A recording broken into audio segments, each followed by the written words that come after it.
Today, are gig workers screwed no matter what? Then AI. Is it going to replace humans or at least control them? And is work from home the new normal? I'm Alexa Scordato. This is Future Forward. I am Steven Rosenbaum. Let us launch. So, Alexa, I have to say, I looked at my calendar this morning. I realized we were doing the show and I went, is it truly possible it's been a week? Honestly, the longest weeks and the longest years. Indeed. Longest year. So, Yeah. so before we get into, we have three really good beefy topics, but before we get into them, you're in Pennsylvania. Is it weird? Like, what's in the air? What does it feel like? I definitely see lawn signs with some white graffiti that say Trump won. I drove by a restaurant the other day that said ban China, reelect Trump.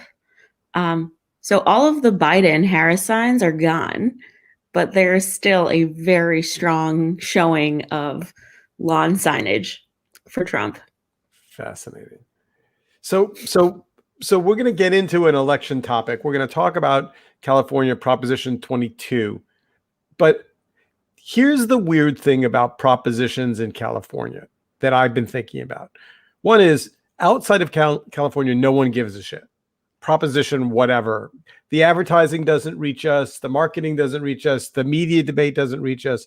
But California is such a big chunk of the American internet economy that the laws they pass literally ripple out through the country almost inevitably. And so, you would be forgiven if you couldn't answer the question, what's the difference, for example, between Proposition 24 and Proposition 22? And right. I, an internet, I don't even know what commentator, journalist, have been confusing them a little bit. So just to start off at the top, 24, good. 24 was the Consumer Personal Information Law, which improves privacy in data, and that is a good thing. And 24 passing was a good thing. 22, which is only two little digits over, is kind of bad and maybe terrible. And not only did I not know either of these things, but I don't think I had strong feelings about either of these things until after the election. So California 22 bad is what we're going to start the show to talk about today. Yeah. So can you tell us a little bit of the story of kind of how it ended up becoming a thing? Sure. So, I mean, at its core, when we say bad, it's because Prop 22 basically allows gig workers. So gig workers are Uber drivers. They're DoorDash delivery people. It allows all of these companies to actually circumvent labor laws that would actually give these employees or classify these employees. Workers as employees. So, in other words, Uber, DoorDash, they'll never have to give their workers rights, like benefits. And so they actually spent, what was it, Steve, $200 million so advertising. And so it's unfair. First of all, scratching my head a little bit, I guess I didn't know you could get a law to essentially say you can't pass laws like this.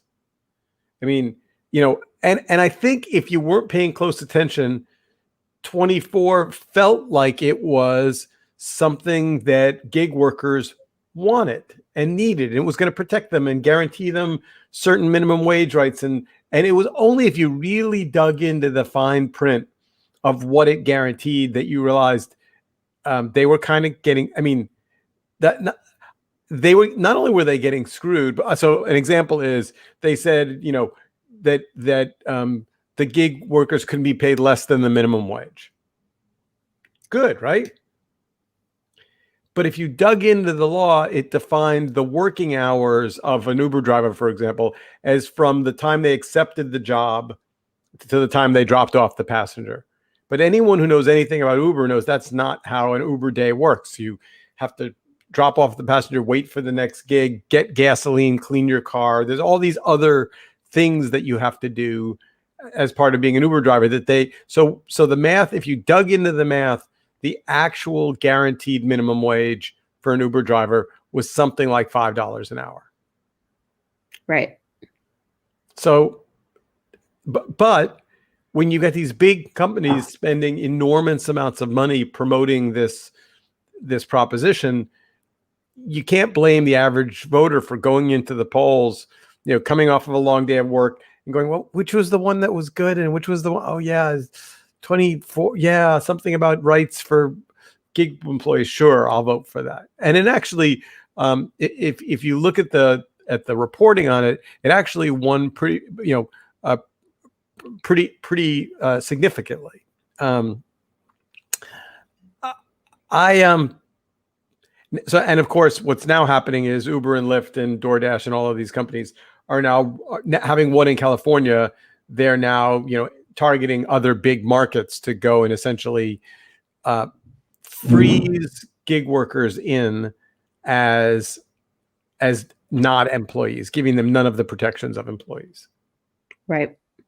So if you are not familiar with hiring contractors or employees, like a good example I'll give you is like if you say hire someone to be, I don't know, a photographer, they're a contractor for your business. They wind up doing 40 hours of work for you a week. And that work actually winds up being critical to your business. In New York State, eventually that person should be converted into a full-time employee with benefits, or else you're actually putting your business at risk. That independent contractor could actually sue the company and say, hey, I feel like I'm doing full-time work. This is like not like a tight scope of work. This is actually me almost basically being a full-time member of your team. And so the fact that there's actually no more leverage for workers in California makes me really sad. Back in the days when I was at MTV, they had an internal phrase called permalance. And they would track with great specificity when you were coming up to the final days that you could no longer be considered freelance. And your contract would end the day before you would be in violation of being a full-time employee, and you would have to take 3 months off and then reapply for freelance. But you were essentially always an employee, just always freelance. Yep. So Proposition 22 is not good. And, part of what I think is concerning about it from a democracy standpoint is, you've got these big companies that have huge financial interests in getting this proposition passed. They roll out their checkbook and spend an enormous amount of money. And I guess I'm not in California, but my understanding is they also, in addition to the television advertising and web advertising, they also use their apps to lobby their customers saying, so you would open Uber and there would be a pop-up that would say, make sure to vote yes for Proposition 22, to protect. Yeah. I also think even in bios, it would say like your driver supports Prop 22. Oh, that's so super creepy. So they use their impact in the market and their money and the money you're paying them to run this massive campaign of influence. How could who would oppose that, and how is that a fair fight? How would that possibly work? How does that seem like democracy? Particularly if you dig into the way they represented Prop 22 and realize that it was kind of dishonest and unfair. Honestly, my guess is they really had to target the workers themselves and really use this strategy of money talks. So a higher minimum wage and kind of leading with that sentiment was sort of going to get the drivers on board. And once you get that core base of drivers, who then can sort of advocate for themselves, I mean that in air quotes, then yeah, I mean, it's hard to stop. So here's the New York Times headline that I think maybe clarifies why I think this is how we open the pod today. Other states should worry about what happened in California. The gig companies wrote new labor laws that are almost impossible to change. Yeah, big gaping silence. This is That, where for my listeners, that understanding wasn't a tech issue. That was us just being stunned by that. it, that feels so hard to swallow, just because all of our laws should feel malleable over time. Yeah. So we're going to talk a lot about gig employees this morning. We're going to talk about there are a couple of other topics here that all tie together. So let's jump to DoorDash. So DoorDash is going to do a widely anticipated IPO. It does make one wonder how the DoorDash IPO would have behaved if they hadn't gotten the ability to limit the power and influence and control of gig employees. I don't think it's going to matter at all. I think Wall Street has never penalized tech over ethical issues. I'm sorry. Let's go back a step. Did you just call DoorDash tech? Sure. And so I'm sorry. That has like pixels and an interface, I guess. By the way, did you know that they're called Dashers? That's cute, like reindeer. You know, Dasher and Prancer. So one of my sons did DoorDash one summer when he was in college and had come home and described the experience as pretty horrific. Essentially, what he said was, you're biking 20 blocks to deliver a hamburger and fries to somebody who answers the door in their underwear. To make what, like $3? Oh yeah, no, nothing. Yeah, and then the tips were also completely irrational. Sometimes disturbingly high and often embarrassingly low. But I just think about I don't know what's happened in this world. Like it would never in a million years occur to me to have someone come to my door, ring the doorbell, open the door, and treat them disrespectfully or not be concerned about wearing clothing. It seems dehumanizing in a way that is a little baffling to me. Honestly, people who opt in to this tech, myself included, want shortcuts and are lazy. And I think in an extreme form perpetuates bad behavior. So I don't think of you as either perpetuating bad behavior or lazy. So maybe before we just leave that hanging out there, like I do understand that people order food for delivery. I do think it's puzzling to me as I look at the restaurants on the streets in New York with people sitting out in winter coats eating, how New York didn't starve to death before street restaurants reopened. But that's for another day. Why do you think it's? Do you tip well enough to make it seem like it's equitable? Pre-pandemic, I would tip 20%, and then post-pandemic, it was. During the pandemic, higher. And I would tip in cash or yeah. So I say bad behavior in the sense that there are negative consequences. Why would I use DoorDash, Uber Eats, Seamless, Grubhub when I am in there are 100 restaurants within a 10-minute walking radius of my apartment? Not only is that bad for my health, right? But I'm actually losing that connectivity with my local community and the small businesses around me. Instead of going to the store and buying something, I'm using Amazon Prime or Instacart, and I'm creating a larger carbon footprint. I'm not saying it's obvious what the consequences are. I'm just saying that these things in aggregate actually make us more disconnected from local communities. We inadvertently participate in ecosystems that undermine workers. And we also are potentially doing like irreversible harm to the environment. So I'll tell you, because you said tip cash, my building no longer lets delivery people up into the building after COVID. So they literally get as far as the front door. The doorman takes the delivery, and then you get a phone call saying there's a delivery down here. So if you're going to tip a delivery person, you have to tip on the credit card. You have to tip on the order. And that makes me feel uncomfortable because I kind of don't trust yeah. I don't trust, there is something about that, taking $3 or $5 or whatever the amount that you tip is and handing it to the driver that seems to make it slightly more equitable. Right. All right. So the DoorDash IPO, you're a believer. You think it's going to be a huge number?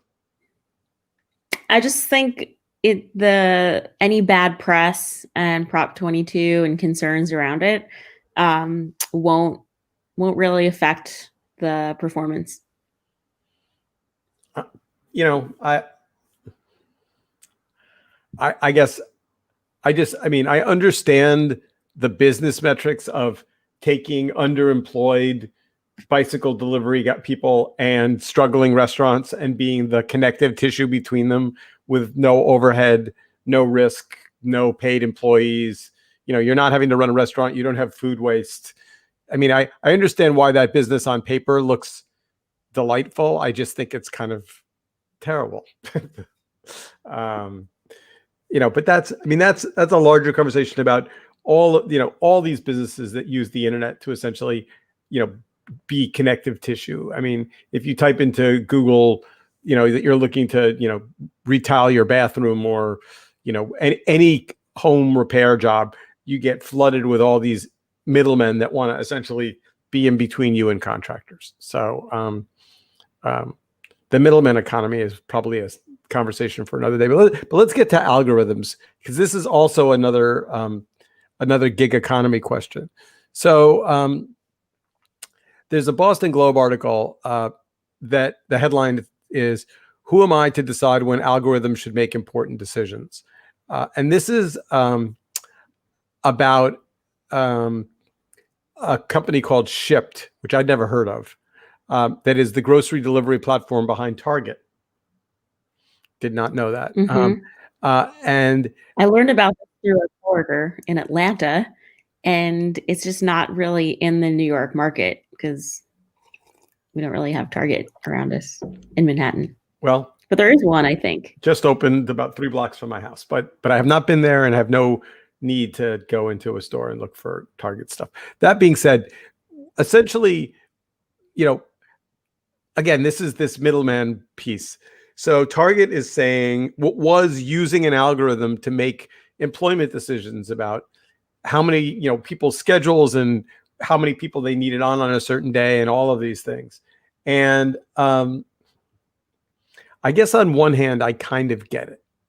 Like if I said to you, how many employees do you, I don't know if you remember, but Starbucks had an issue with this exact thing about a year ago, a little more than a year ago, maybe longer, in which they were using algorithmic tools to be able to say, we've looked at how many cups of coffee we sold in that store this time last year with this weather pattern and this traffic pattern and how many cups of coffee we sold yesterday. So based on all that data, this is how many people we need manning the counter.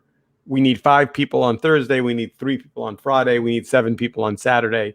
I get why that seems like an algorithmic nifty solution, that like being able to staff the store without a manager being able to go in and say, yeah, so-and-so was in yesterday. So on paper, we had that employee, but she wasn't feeling well. So we really need another person to help out. That being said, workers for Shipt complained that the algorithm was essentially making their work impossible, miserable, rescheduling them, making it impossible for them to care for their children, because at the end of all of this stuff, whether it's Prop 22 or the algorithm that controls employees at Shipt, at the end of all these things are human beings, Yep. and the algorithm doesn't give a shit. Right. And it's programmed by people who are not necessarily representative of the actual workers.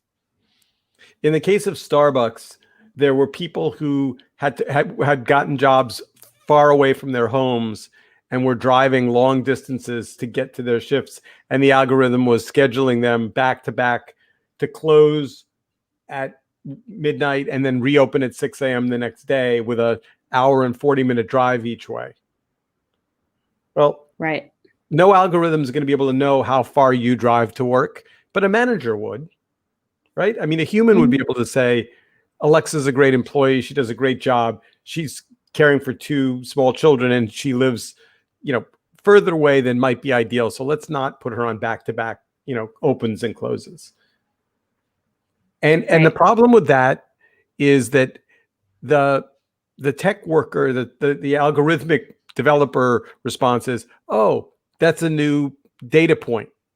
We'll add that to the, how long, we'll add to your questionnaire. How long do you drive to work?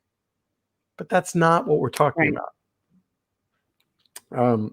Yeah. I mean, there's sort of, it's like, it's ignorance, but it's also this, I don't know. Again, I'm just going to keep using the word lazy today, I guess, right? It's like you're given the technical challenge of optimize for this metric, which is productivity. And so you're going to have a programmer who's going to write an algorithm with that first. It's never going to be the opposite, which is let's survey our employees. Let's ask them what they care about most. Let's conduct some interviews. And let's actually create some ordered principles before we actually start coding the thing. That's just not how tech works. So this is interesting. I also think at the end of the day, the thing is, it comes down to human scale, right? I mean, if I said to you, you have 100 employees and they all have schedules that change, that would be at the outer edge of your ability to do a spreadsheet to manage them. If I said to you, you have 1,000 employees and you need to know who's working on Friday in each store, that would be an algorithmic problem. And if I said to you, you had 10,000 employees, that would, you'd shrug your shoulders and go, where's a developer to solve this for me? I can't. So as you move the authority away from human scale and toward algorithmic scale, I don't know how many times a week you end up on the phone with someone trying to solve a problem about a billing error or a prescription or something, and the person on the other end of the phone says, I'm looking at the same screen you are. I've typed in but I can't make the computer do the thing that you want it to do. Mm-hmm. I find that's, by the way, different conversation. We'll do healthcare another day, but I find that a lot in insurance reimbursement for medication. That just increasingly, it's just the machine will only dispense X for X dollars, and and the person you're speaking to try and get it solved is typing into a screen that's very similar to the one that you as a consumer have access to, maybe with a couple more, fields they can fill in. Yeah. But it's the decision-making process is so many levels above them. Let me speak to a manager trick, which used to actually work. Just doesn't work anymore. The manager doesn't have any more control of the algorithm than the line employee. Right. Or managers mean I'm going to talk to a person versus, this library of canned answers. All right, so let's get to remote work as our last topic of the favorite. So this is from The Conversation, and the headline is "Remote working is here to stay, but that doesn't mean the end of offices or city centers." Interesting. Maybe I'm going to be. I'm just going to start off with the most controversial position I can take, which is, there are people for whom remote work is a possibility, and there are people for whom remote work is never going to be a possibility. And it in some ways, there's a new white collar, blue collar name we should invent. Like, like, like for you and I, the choice to go back to work in the office at some point will be a choice, right? Mm-hmm. Yeah. And if I'm a construction worker or a delivery person or a kitchen or a cook or a any of what we used to call blue collar, jobs, it's just not an option. I mean, if you're the food delivery person, do you get to call into your to DoorDash and say, I think I'll work from home today? Right. And it does seem like it's a coming economic and physical divide that has potentially horrific ramifications in terms of, particularly with, COVID raging, but even after that. I'm not sure if it's horrific. I think it's just people are going to it's going to influence people and how they choose professions for sure, or their employers. If you want to be a doctor, I don't think you're ever going to fantasize about telehealth, right? I think as a doctor, depending on your practice, you want to see patients in person or perform surgeries, etc. I did my GP. I did a telehealth visit 3 months ago, and it was absolutely pointlessly a waste of time. Yeah. And I got the bill and I paid my copay, but on paper it said that my insurance had been charged $550. Yeah, it's crazy. Every time I see some type of telehealth thing, I'm always like, can I just go to WebMD? Like, just Google it. But let's stay with remote work. So we've been at this a long time. I mean, I've been working from home since February, so it's not quite a year, but it's certainly past the 6-month part. I'm worried. It's maybe not the right word. I'm concerned about winter.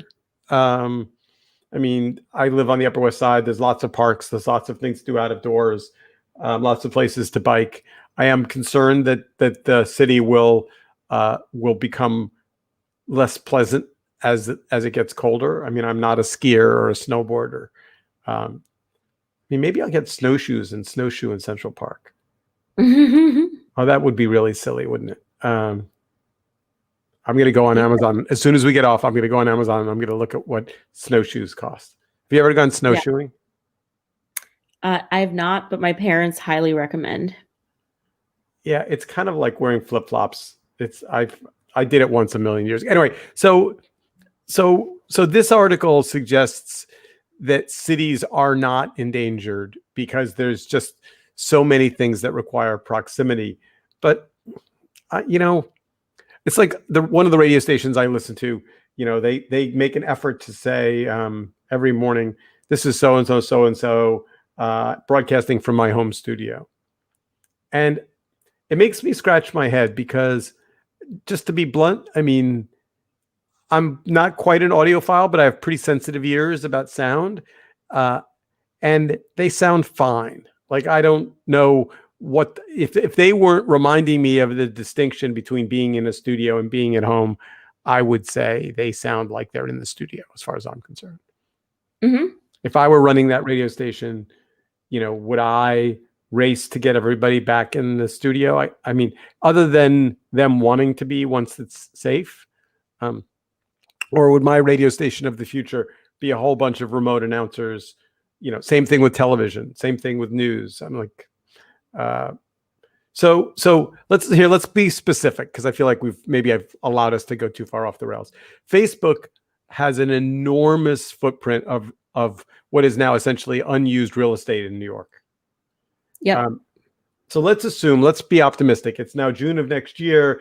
The Pfizer vaccine has worked. The disease is now on the decline. People have gotten it. There've been, very rare side effects. People are starting to think about maybe September of next year, we're all going to be back in the office. How's that going to work? Facebook's going to say, we're going to require you to be back in these new massive footprint offices in New York, even though you've moved to Cleveland? Like you've all moved to less expensive. How's it going to work? I think they're going to downsize and they will recoup the cost of their real estate footprint by lowering employee salaries outside of top tier markets like San Francisco and New York. So they will say, hey, Jim, we're coming back into the office. Are you going to stay in Wichita, Kansas? Or are you going to come back to New York or San Francisco? And he's going to be like, no, actually, I like being close to my parents. I'm just going to stay here and work remotely. And they're going to say, okay, cool. But your $220,000 salary is now going to be $140,000. Okay, I was with you until that cut. I mean, I think if you said to Jim, your $240,000 salary is now going to be 220 or 215 or some not punishment level cut, but enough that, and then we're going to keep dialing it down over time. That like, but I think if you make it $100,000 cut, that's a incredibly egregious. It's because it's going to reflect whatever the cost of living is. And so you think, wait, hold on. You think Wichita is literally 50% less expensive than New York? I can tell you, I'm not as fluent at developer salaries, but I fairly fluent in terms of looking at them. I worked at Stack Overflow. We had hiring solutions. Here, forget developers. I'll just tell you as a marketer, right? If I were a product marketer, like a senior experienced product marketer in New York, my market rate salary is $150,000. In the Bay Area, it's $190,000. That doesn't even mean a director or VP level title. So there were times in my career where I would say, wow, I should move to San Francisco. I could actually be a